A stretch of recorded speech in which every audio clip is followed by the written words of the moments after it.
Hello everyone, very good morning. आज है हमारा लेक्चर नंबर 13 और टॉपिक हमारा चल रहा है राष्ट्रीय आय। राष्ट्रीय आय। तो लास्ट लेक्चर में हमने इस टॉपिक में कुछ टर्मिनोलॉजी कवर की थी, जैसे कि double counting, indirect tax, subsidy, net indirect tax. हमने इन सभी टर्म को जाना था कि क्या है। आज के लेक्चर में भी हम कुछ टर्म कवर करने वाले हैं, तो स्टार्ट करते हैं। आज का टर्म है हमारा मार्केट प्राइस, बाजार मूल्य। मार्केट प्राइस क्या है?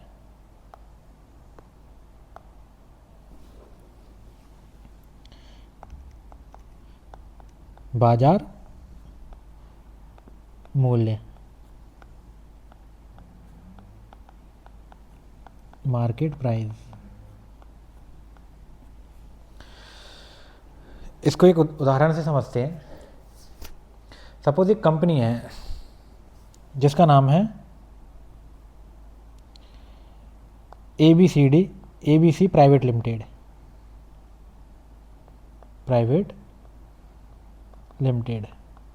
और ये कंपनी बनाती है, फर्नीचर बनाने का काम करती है। किसका काम करती है? फर्नीचर का। ठीक है, ABC प्राइवेट लिमिटेड कंपनी है और ये बनाती है फर्नीचर। अब इस कंपनी ने बनाई एक कुर्सी। क्या बनाया इसने? कंपनी ने बनाई एक कुर्सी बनाई। कंपनी ने एक कुर्सी बनाई। अब इस कुर्सी बनाने में जो लागत लगी, जो खर्चा आया, जिसमें क्या है? लकड़ी का खर्च। लकड़ी का खर्च आया कितना? 500 रुपये। 500 रुपये। इसके बाद मजदूरी, चेयर बनाने में मजदूरी भी लगी।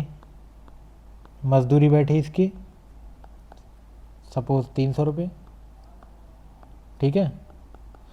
मजदूरी के बाद मशीन का खर्च, कील और भी जो भी है एक्स्ट्रा सारा इंक्लूड करके मशीन इत्यादि का खर्च, मशीन का खर्च ये भी बना 100 रुपये। ठीक है। अब क्या हुआ? कंपनी ने इसमें अपना प्रॉफिट भी जोड़ दिया, यानी कि जो उद्यमी है, एंटरप्रेन्योर है, उसने अपना प्रॉफिट भी जोड़ दिया। तो उद्यमी का लाभ जो प्रॉफिट है वो है 100 रुपये। ये आया हमारा एक कुर्सी बनाने का टोटल लागत। तो कुल लागत कितनी हो गई? कुर्सी बनाने की कुल लागत हो गई हमारी कितनी? ऐड करेंगे इन्हें तो ये हो गया 1000 रुपये। 1000 रुपये में हमारी क्या हुई? कुर्सी बनकर तैयार हो गई। ठीक है। तो इसको हम कुल लागत, साधन लागत बोल सकते हैं। इसको साधन लागत है ना, ये फैक्टर कॉस्ट। ये हमारी क्या हुई? साधन लागत।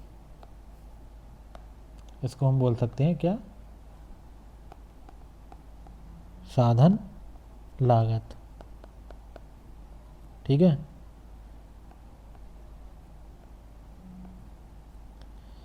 कुल लागत जो है हमारी साधन लागत हुई। अब क्या होता है? अब ये कुर्सी बनकर तैयार हो गई 1000 रुपये में। अब सरकार ने इस पे लगाई, क्या लगाई? सरकार ने इस पे GST यानी कि टैक्स लगा दिया। सरकार ने कर लगाया। GST अभी अपने पढ़ी नहीं है, समझ में नहीं आएगा। तो सरकार ने क्या लगाया? कर। कितना लगा दिया? सरकार ने कर लगाया इस पर 200 रुपये का। ठीक है जी। फिर क्या हुआ? सरकार ने इस पर दी क्या? सब्सिडी भी दी। सरकार ने इस पर सब्सिडी भी दी। कितने की दे दी सब्सिडी? सब्सिडी दे दी 100 रुपये की, माना 100 रुपये की सब्सिडी दे दी। तो कुर्सी का मूल्य क्या हुआ? ग्राहक को जो कुर्सी कितने में मिलेगी? कुर्सी का मूल्य हुआ, देखो 1000 रुपये की बनकर तैयार हुई थी, प्लस क्या हुआ? 200 रुपये हो गए इसमें क्या? टैक्स के, माइनस 100 रुपये किसके? सब्सिडी के। सब्सिडी दी है, आर्थिक सहायता दी है सरकार ने इस पर, तो कम हो गई। तो कुल जो इसका प्राइस आया कितना आया, 1100 रुपये, 1100 रुपये। ठीक है, यानी कि ये जो कुर्सी है ग्राहक को, उपभोक्ता को, ग्राहक या उपभोक्ता को कितने में मिलेगी, ये मिलेगी 1100 रुपये में। ठीक है, 1100 रुपये मिलेगी। तो यानी जो ग्राहक ने कीमत चुकाई है, ग्राहक द्वारा चुकाई गई जो 1100 रुपये की ये कीमत है, यही क्या मिलाएगा, कहलाएगा बाजार मूल्य, मार्केट प्राइस। बाजार में कितने की कुर्सी मिली, 1100 रुपये की, तो यही क्या कहलाएगा हमारा बाजार मूल्य। ये हो गया बाजार मूल्य, वह मूल्य जिस पर उपभोक्ता को कोई वस्तु बेची जाती है, वह क्या कहलाता है, बाजार मूल्य। समझ में आया, 1100 रुपये में इस प्राइस पर ही तो बाजार में वस्तु मिल रही है, चेयर मिली है ग्राहक को, उपभोक्ता को, तो ये क्या मिलाएगा, बाजार मूल्य में कहलाएगा।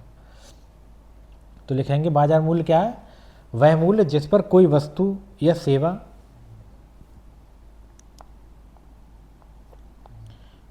वह मूल्य जिस पर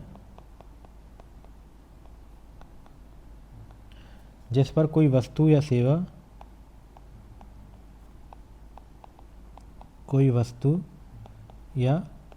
सेवा बाजार में उपभोक्ता को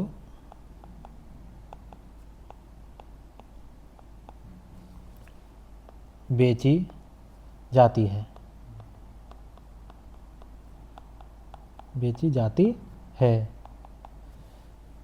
तो क्या कहलाता है, वह मूल्य क्या कहलाता है, बाजार मूल्य कहलाता है, बाजार मूल्य कहलाता है। ठीक है, समझ में आया होगा। सपोज कोई और सर्विस में ले लो, आपको जो किसी भी प्रोडक्ट की या कोई अदर सर्विसेज जो मिल रही है, जिस प्राइस में बाजार में मिल रही है, तो वो क्या कहलाएगा, बाजार मूल्य कहलाएगा। सपोज कटिंग कराने गए हो आप कटिंग के पे करते हो बाजार में उसको 50 रुपये या 100 रुपये जो भी है, अच्छे सैलून में वो 1000 रुपये करते हो, तो जो आपने पे किया है, उपभोक्ता ने जो पे किया है, वह क्या कहलाएगा, वह बाजार मूल्य कहलाएगा। या जो भी वस्तु आप खरीद के लाते हो बाजार से, जिस मूल्य पर बाजार से वस्तु को आप खरीदते हो, तो वह प्राइस जो वह मूल्य क्या कहलाएगा, बाजार मूल्य कहलाएगा। ठीक है, तो नेक्स्ट टॉपिक है हमारा, टर्म है क्या है, विदेशों से शुद्ध कारक आय, net factor income from abroad.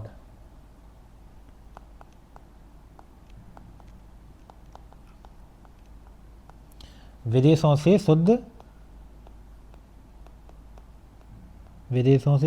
कारक आय, इसको बोलेंगे net factor income, net factor income from abroad.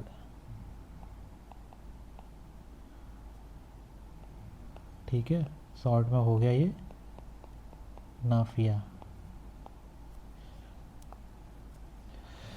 तो ये क्या, विदेशों से शुद्ध कारक आय, net factor income from abroad, इसको समझते हैं।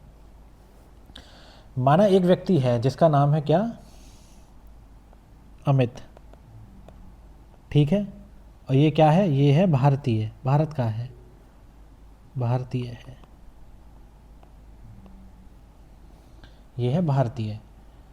ठीक है, दूसरा है कोई व्यक्ति, मान लो स्टीव,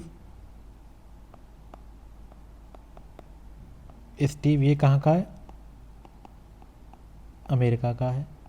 ठीक है, दो व्यक्ति हैं ये, एक है अमित, ये कहाँ के, भारतीय, ये इंडियन है, और स्टीव महोदय कहाँ के हैं, अमेरिका के। ठीक, अब क्या होता है, अब जो अमित हैं ये कहाँ जाते हैं, ये जॉब करते हैं अमेरिका में। अमित जॉब कहाँ करता है, अमेरिका में। अमित अमेरिका में जॉब करता है, अमेरिका में जॉब यानी कि नौकरी करता है। ठीक है, इसमें कोई समझने वाली बात नहीं है। और इसको जो वेतन मिलता है वहाँ, वो मिलता है 10 लाख, 10 तो यहीं मिल जाएगा। इसको मिलता है, इसे 20 लाख मान लो।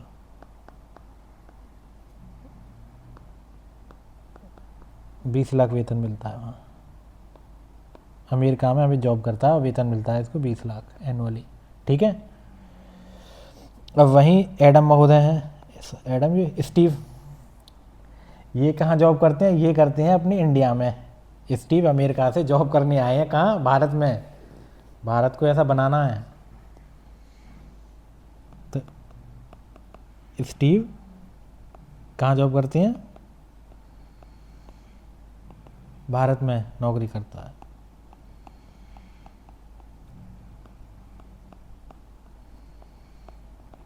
ठीक है। और स्टीव को वेतन मिलता है कितना? सपोज 15 लाख, 15 लाख वार्षिक एनुअली ले रहे हैं वेतन। ठीक है। अब भारत के जो लोग हैं, यहाँ हमने अमित माना जो है, ये भारत के लोगों ने विदेशों से कितनी प्राप्त आय की है? और भी होंगे ना। तो भारत के लोगों ने विदेशों से कितनी आय प्राप्त की है?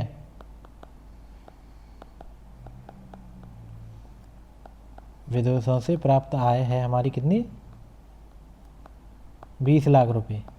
यहाँ एक ही है इसलिए 20 लाख। ठीक है। मतलब भारत के लोग, यहाँ एग्जाम्पल में अमित ही है, बाकी तो और जितने भी हैं सबको काउंट करेंगे हम नेशनल इनकम में। तो भारत के लोगों ने विदेशों से प्राप्त आय कितनी की है? हमें 20 लाख रुपए। और विदेशियों ने भारत से प्राप्त आय कितनी की है? विदेशियों ने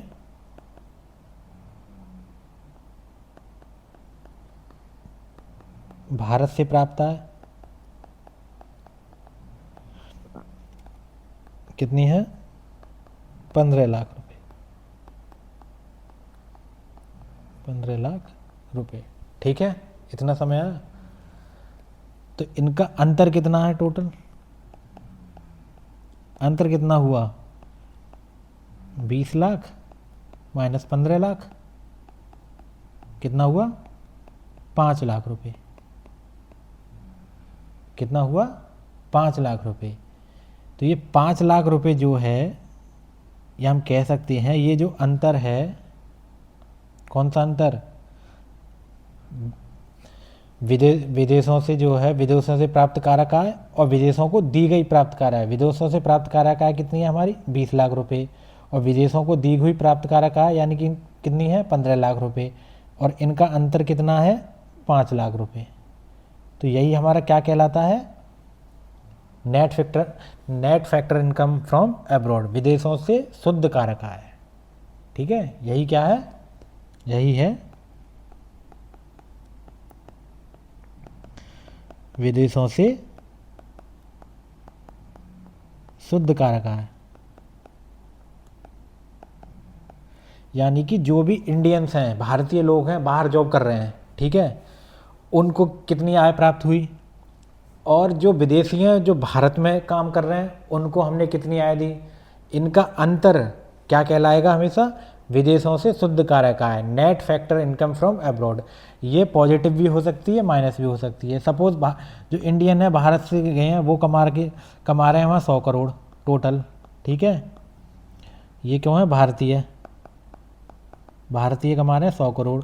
और हम जो दे रहे हैं विदेशों को जो हम आय दे रहे हैं वो है 150 करोड़। ठीक है, तो नेट कितनी होगी? 100 माइनस 150 यानी माइनस के 50 करोड़। ये पॉजिटिव भी हो सकती है और नेगेटिव भी हो सकती है। ठीक है, कितना है ये 150 करोड़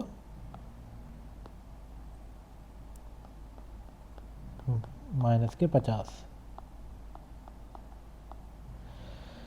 तो क्या कह सकते हैं कि विदेशों से प्राप्त कारक आय और विदेशों को दी गई कारक आय के अंतर को विदेशों से शुद्ध कारक आय कहते हैं। ठीक है,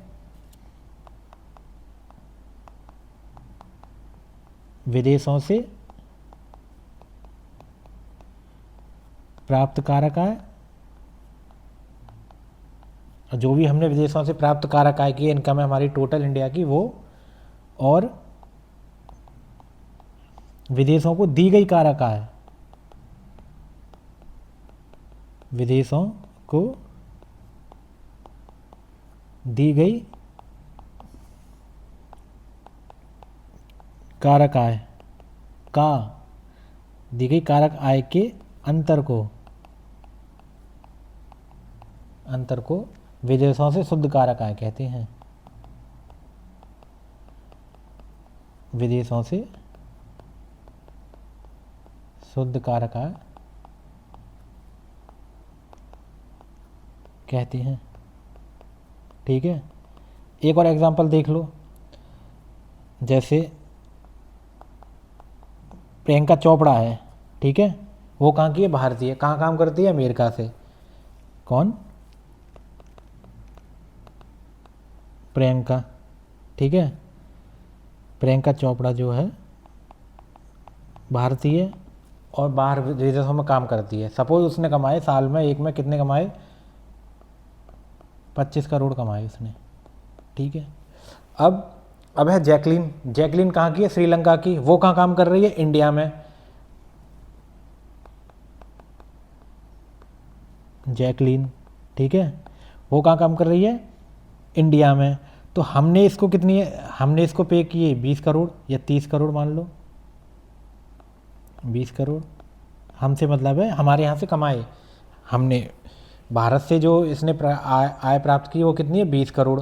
और जो प्रियंका चोपड़ा ने प्राप्त किया अमेरिका से कितनी है, 25 करोड़। तो इनका जो अंतर होगा कितना, जो हमने कमाया और जो हमने दिया, यानी कितना आया, 5 करोड़। ये क्या कहलाएगा, यही कहलाएगा net factor income from abroad. Net factor income from abroad. समझ में आया। अगर हम प्रियंका चोपड़ा 25 कमा रही है और जैकलीन कमा रही है कितना, 30, जैकलीन को हम कितना दे रहे हैं, 30 दे रहे हैं। ठीक है, तो अंतर कितना आ जाता, 25 माइनस 30 माइनस 5 करोड़। नेगेटिव भी हो सकता था। ठीक है, तो ओवरऑल क्या होगा, इसको लिख सकते हैं हम net factor income from abroad equal to विदेशों से प्राप्त कारक आय, विदेशों से प्राप्त कारक आय माइनस विदेशों को दी गई कारक आय, विदेशों को दी गई कारक आय। अब आई होप क्लियर हुआ होगा ये कि net factor income from abroad क्या है। अब है नेक्स्ट टर्म हमारा आय। आय क्या है, राष्ट्रीय आय से पहले जानेंगे हम क्या आय क्या है, इनकम क्या है,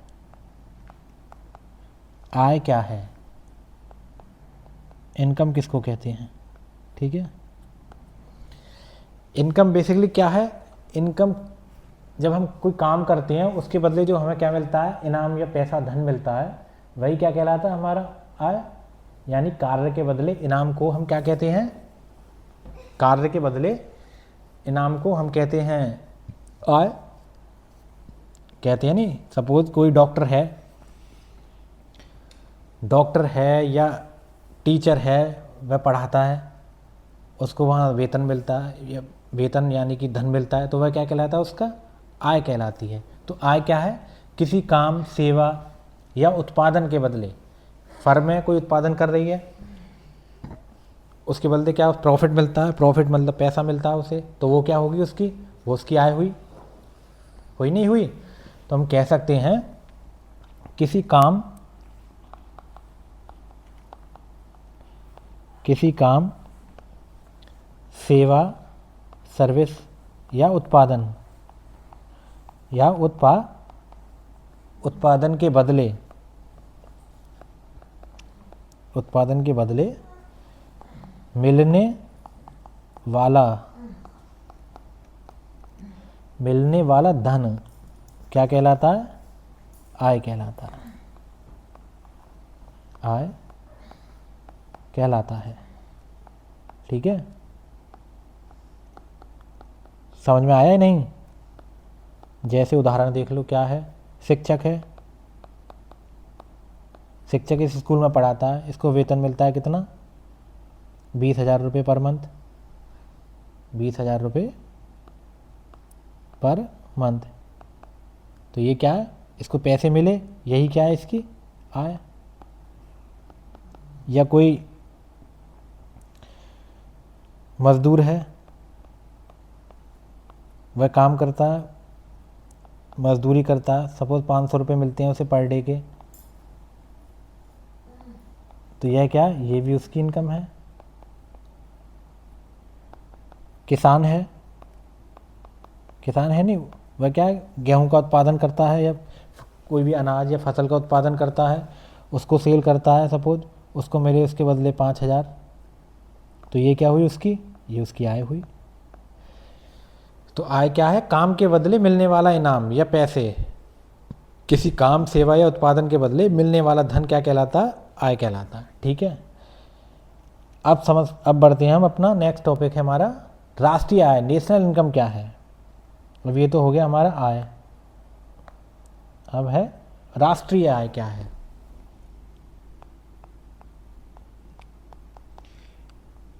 राष्ट्रीय आय, नेशनल इनकम।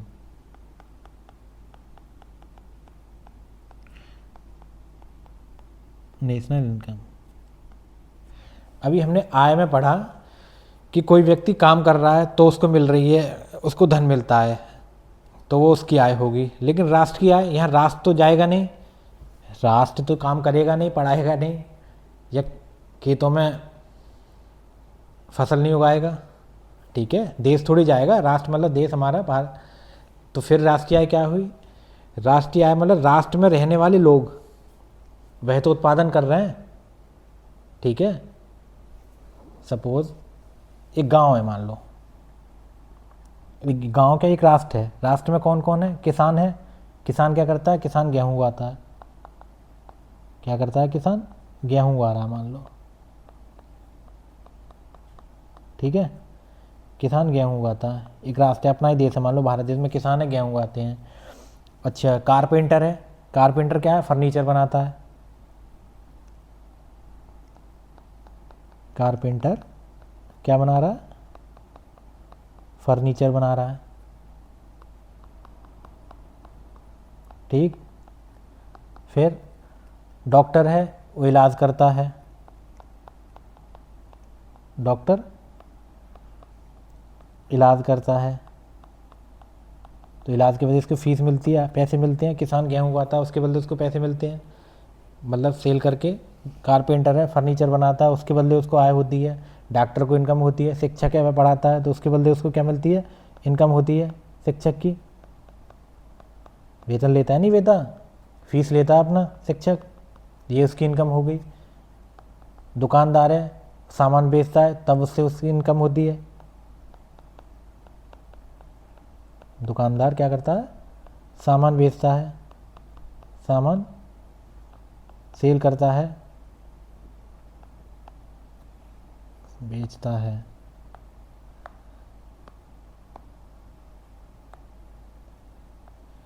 तो क्या होती है? दुकानदार की इनकम होती है। या फर्म हैं, बहुत सी उत्पादन करती हैं, बड़ी बड़ी कंपनियां हैं। ठीक है, सभी प्रॉफिट कमाती हैं, उससे क्या होती है? इनकी इनकम होती है। अब क्या होगा? इन सभी, ये किस में? राष्ट्र में ही है ना, देश के ही अंदर है ना, देश के ही हैं। तो ये इन सभी लोगों ने क्या किया है? इन सभी ने पूरे वर्ष काम किया है। क्या किया इन सभी ने? पूरे वर्ष काम किया, इन सभी ने क्या किया, पूरे वर्ष काम किया, ठीक है। उससे क्या हुआ, इनकी आय हुई, काम किया इन्होंने सभी ने पूरे वर्ष, उससे क्या हुई, इन्होंने आय अर्जित की। आय अर्जित होगी नहीं होगी, आय अर्जित हुई, ठीक है, सभी को आय मिली। तो इन सभी की आय को अगर हम जोड़ दें तो वो क्या होगी हमारी, वही राष्ट्रीय आय होगी। इन सभी की आय को अगर हम सभी की आय को जोड़ दें तो क्या कहलाएगी, वह कहलाएगी राष्ट्रीय आय। अरे ये सभी लोग राष्ट्र के ही तो हैं, राष्ट्र में ही तो काम कर रहे हैं, राष्ट्र में ही तो उत्पादन हो रहा है, राष्ट्र में ही तो सर्विस दे रहे हैं। तो इन सब ने क्या किया, पूरे वर्ष काम किया, वहाँ सब इन्होंने आय अर्जित की। अब हमने इन सभी की आय को जोड़ दिया तो वो क्या होगी, एक राष्ट्र की आय होगी।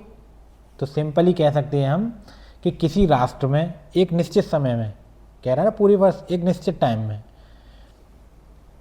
किसी राष्ट्र में एक निश्चित समय में उत्पादित वस्तु एवं सेवाओं, वस्तुओं का उत्पादन और सर्विसेज जो भी हैं, उनका अंतिम मूल्य को क्या कहेंगे हम, राष्ट्रीय आय कहेंगे। तो लिखेंगे किसी राष्ट्र में, किसी राष्ट्र में एक निश्चित समय में, एक निश्चित समय में उत्पादित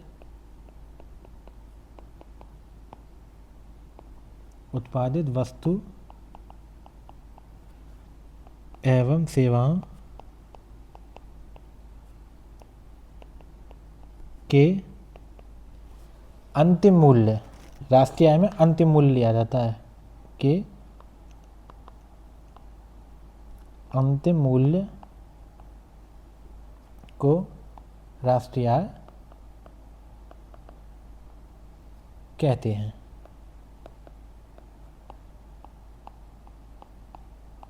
ठीक है। अब अच्छा, ये इसमें जो राष्ट्रीय आय में राष्ट्रीय शब्द है, ये भारत की सीमा नहीं है कि भारत की जो मतलब हमारा देश है उसकी सीमा के अंदर जो भी उत्पादन हो रहा है वहाँ तक सीमित नहीं है। इसमें क्या है, हमने सामान्य निवासी पढ़े थे ना, उनकी भी आय शामिल है। इसको एक नोट करके लिख लो, नोट करके लिख लेंगे। राष्ट्रीय आय में राष्ट्रीय शब्द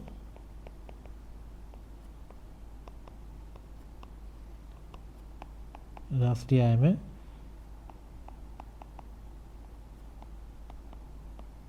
राष्ट्रीय शब्द भारत की सीमा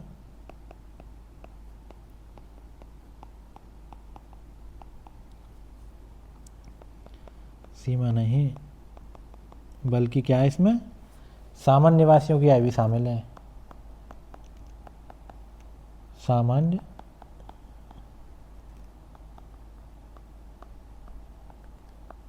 निवासियों की आय भी शामिल है। समझ में आया? जैसे हमने एग्जाम्पल पर देखा, जो भी किसान है, कारपेंटर, डॉक्टर, शिक्षक, दुकानदार, फर्म, कंपनियां क्या हैं, ये हमारे भारत की सीमा के अंदर ही काम कर रहे हैं, उत्पादन कर रहे हैं, सर्विसेज प्रोवाइड कर रहे हैं। तो इनकी आय को हमने टोटल को जोड़ के हमने राष्ट्रीय बताया। लेकिन जो राष्ट्रीय शब्द है, वर्ड है, इसमें सिर्फ यहीं तक सीमित नहीं है। हम इसमें क्या है, जो हमारे सामान्य निवासी हैं उनकी आय भी शामिल है। जैसे भारत का कोई भी व्यक्ति किसी दूसरे देश में, अदर कंट्री में काम कर रहा है 1 साल से अधिक के लिए, तो जो उसकी इनकम है उसको भी ऐड करेंगे इसमें राष्ट्रीय आय में। राष्ट्रीय शब्द का मतलब ये है। ठीक है। अच्छा, राष्ट्रीय आय में किसको शामिल नहीं करेंगे, राष्ट्रीय आय में किसको शामिल नहीं करेंगे, यानी किसकी गणना नहीं करेंगे, इसको भी देख लेते हैं।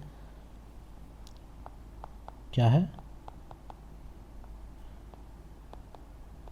राष्ट्रीय आय की गणना में शामिल नहीं करेंगे, या शामिल नहीं करते, शामिल नहीं करते। किसको शामिल नहीं करते? हाँ, नंबर 1, शामिल हम नहीं करते जो गृहिणियाँ होती हैं उनके योगदान को। गृहिणी समझते हो? घर पे जैसे मम्मी हमारी जो काम करती हैं, गृहिणी का योगदान, इनको शामिल नहीं करते। घर पे काम करती है ना, पूरा दिन घर पे काम करती हैं, घर के जो भी काम है, खाना बनाना, झाड़ू पोंछा करना, बर्तन धोने, इसको इस जो इनका जो योगदान है उसको नहीं करते। क्यों नहीं कर सकते? क्या इसको मेजर किया सकता है? क्या इन्हें सैलरी मिलती है इस काम के बदले? नहीं मिलती ना। इसको मेजर नहीं करते, मेजर नहीं कर सकते क्या है क्या नहीं है, कितना मिलता है, क्या है, या कितने लायक है। तो इसलिए गृहिणियों के योगदान को हम क्या करते हैं? शामिल नहीं करते।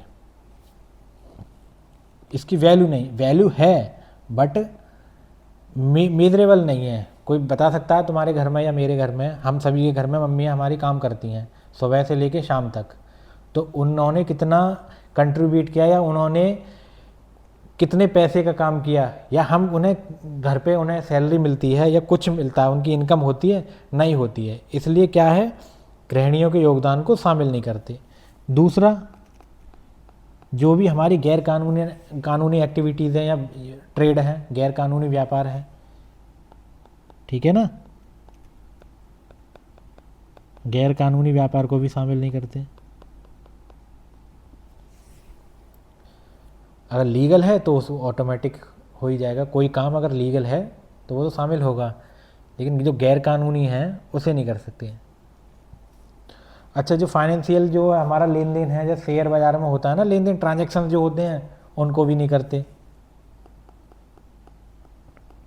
ट्रांजैक्शन जो होते हैं, वित्तीय लेन देन,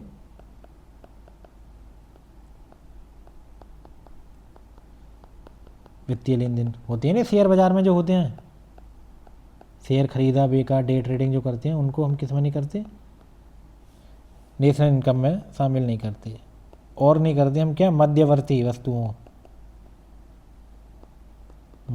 वस्तु, ये हम पढ़ चुके हैं। मध्यवर्ती वस्तु क्या है? राष्ट्रीय आय में केवल किसको शामिल किया जाता है? अंतिम वस्तुओं के मूल्य को। ठीक है, राष्ट्रीय आय में अंतिम वस्तुओं के मूल्य को शामिल किया जाता है। तो ये है हमारे राष्ट्रीय आय की गणना में शामिल नहीं होने वाले चीज़ें। गृहिणी का योगदान हो गया हमारा, गैर कानूनी व्यापार हो गया, वित्तीय लेन देन जो कि शेयर बाजार इत्यादि में होता है, फाइनेंशियल जो ट्रांजैक्शन होती हैं, और हो गया हमारा मध्यवर्ती वस्तुएं। तो आज के लेक्चर में हमने ये 4 टर्मिनोलॉजी कवर की। मार्केट प्राइस क्या है, इसमें साधन लागत भी हमने देखा, जो कुल लागत आई थी वो क्या है, net factor income from abroad ये क्या है, ठीक है, विदेशों से शुद्ध कारक कहाँ है, इनकम को जाना। इनकम इसलिए पढ़ा क्योंकि राष्ट्रीय आय में इनकम से रिलेट कर पाए हम। राष्ट्रीय आय को जाना, राष्ट्रीय आय क्या है, किसको शामिल करते हैं, किसको नहीं करते। ठीक है, तो आज के लेक्चर में इतना ही। मिलते हैं नेक्स्ट लेक्चर में नए टॉपिक के साथ। तब तक पढ़ते रहिए।